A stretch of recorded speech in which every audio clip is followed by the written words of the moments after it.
All right, so I'm going to be talking about Futurama. I am on season 5. This is episode 13 and 14. Episode 13 is titled Bend Her, for the character Bender. And these are 2 Bender episodes, matter of fact. So the second episode is titled, let's see if I can get it out right. It's supposed to be like a play on a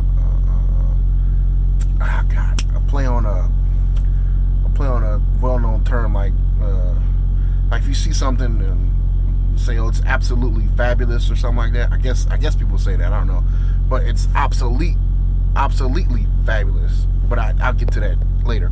So episode 13 is a Bender episode, like I just said. So you have Bender, and they're at the Olympics. Bender's like, "Oh, I think I could do that." And of course, they have bending events at the Olympics. It's the future, of course. Bender's like, "Oh, I could do that," and then he watches the professional benders who are of male orientation, and it's like, "Oh, I can't do that." So he sees the female bending, and so the difference between the male and the female is the males were bending like big, I guess, girders or big structural pieces of steel, I-beams or something like that say unbendable, right? And the females are bending clothes hangers. So of course Bender's like, "Oh, I need to impersonate a woman to go over there and get it," and of course he does. He winds up getting 5 gold medals. One of the events, like I said before, in these as I'm talking about these episodes of Futurama, I'm definitely gonna suck all the life out of it. I'm gonna pretty much butcher it. So I'm gonna do my best to at least pass on one funny thing that happened in the episode. So one of the events is like the javelin. So he starts off, he goes to throw the javelin, he stops, bends it, then throws it. I'm just like, oh god. But it was, all events were so similar that he had to wind up bending something before he did the actual event, which I thought was just hilarious. So goes on where they're like, "Well, we have to check and make sure you're actually a female." And he's like, "Oh no, now the gig is up." He has five gold medals. So the professor decides. Well, the professor's like, no, he makes a statement. Bender makes a statement saying, "Well, I wish I could just get my sex changed," and then the professor's like, "I could do that." They wind up doing it. It's more eventful than what I'm saying right now. I'm kind of like cutting to the chase. So they wind up doing that, and Bender does it, and then of course he's a man, so he's acting like a man while looking like a woman, which I guess is funny in itself. Then I guess somebody he admired, I guess, Calculon. He's a robot robot actor who stars in a famous soap opera called All My Circuits. Oh god, it gets funnier and funnier. So, but this guy Calculon is actually attracted to Bender.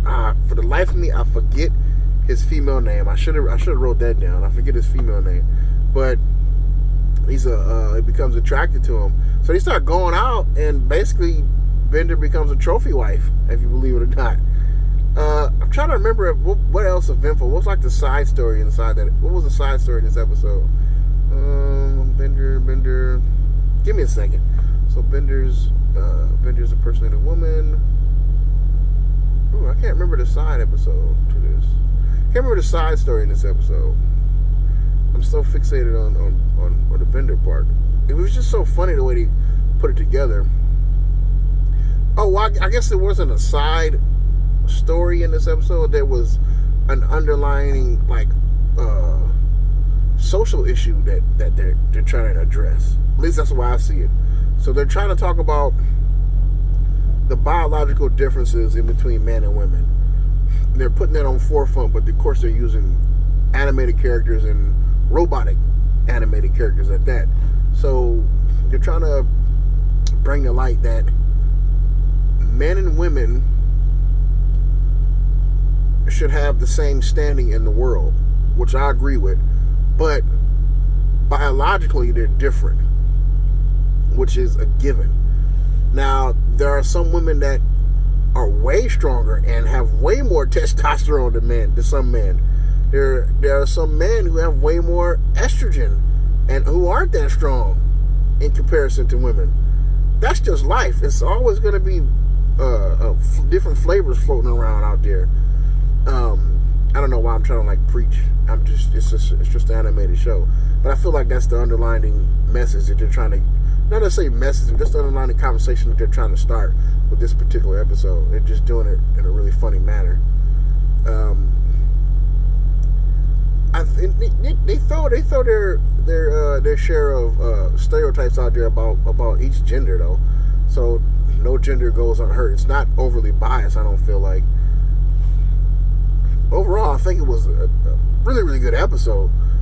I just can't for the life of me remember if there was a side story to there, or if it was just a Bender and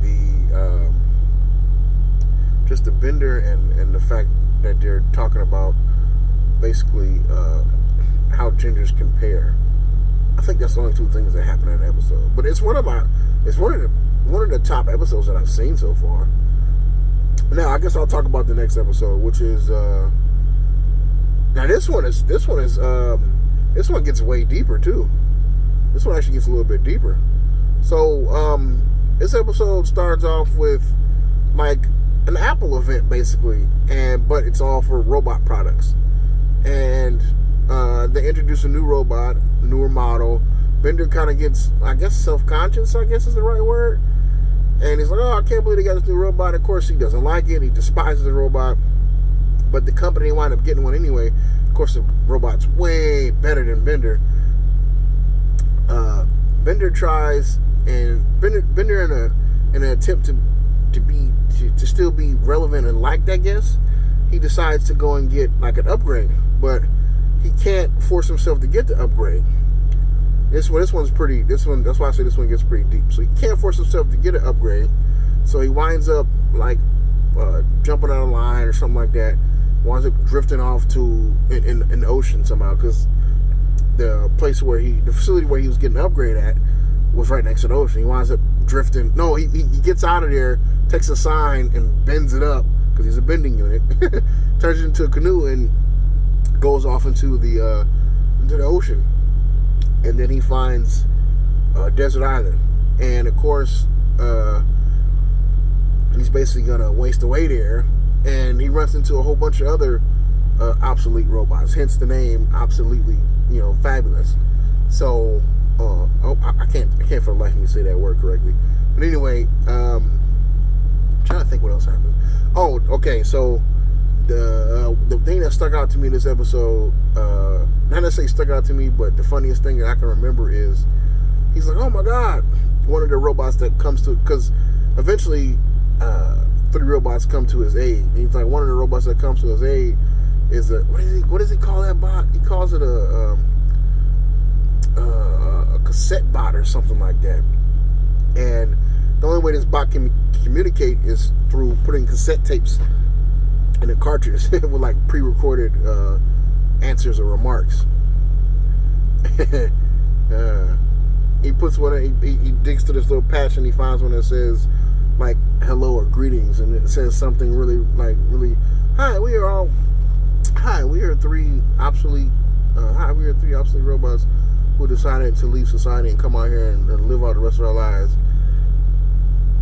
And, you can see how that would actually become more and more funnier if you watch the episode. Like I said, I'm not going to be able to do a great job of bringing to life the humor in these episodes. But anyway, Bender decides to get a downgrade. He turns his body. I need some water. He turns his body completely into wood. Oh God.